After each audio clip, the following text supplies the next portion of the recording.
This is what Richard Jewell sued NBC for. This statement was made by Tom Brokaw. Quote, the speculation is that the FBI is close to making the case. They probably have enough to arrest him right now, probably enough to prosecute him, but you always want to have enough to convict him as well. There are still some holes in this case.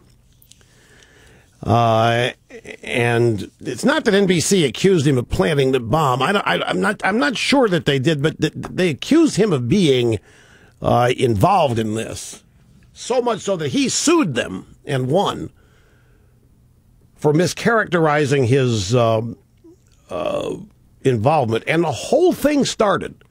The entire witch hunt of Richard Jewell started by a leak from the Janet Reno Justice Department. That's where NBC got it. The Janet Reno Justice Department. So, and NBC on their Dateline show or whatever their 60 Minutes copycat show was, blew up that truck.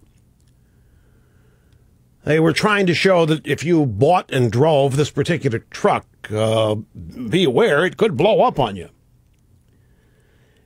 And they had a demonstration of how this just randomly happens, and they ran the demonstration. And it was later learned that they had rigged explosives in the truck.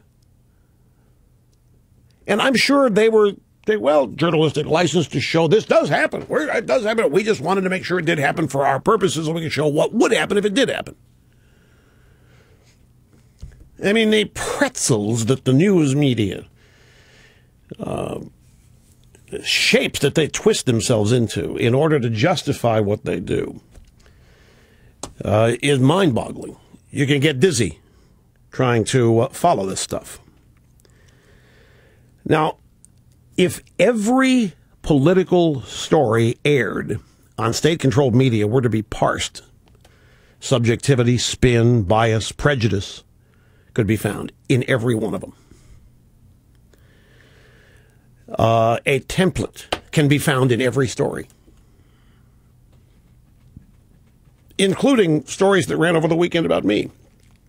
I'm not going to talk about that, but just trust me, there were a couple stories that ran on me over the weekend, and they had to make sure that the original false allegations still ran. Even though they've been debunked, even though the original allegations were not true, they still kept them in there because that's the template. They do it under the guise of reporting the timeline. The story first came out, blah, blah, blah, blah. They don't report, by the way, we got it wrong. They report that there is some doubt now about what was originally reported, but here is what was originally reported, and here's what Limbaugh is saying now, as though it's still open to question. This is how it's done. There is subjectivity, spin, prejudice, and bias found in every state-controlled media story. The difference is only a matter of degree. But what they did to Zimmerman here, this happens every day, multiple times a day, in the way stories are edited. Newsmakers, what they say, the way the stories are put together.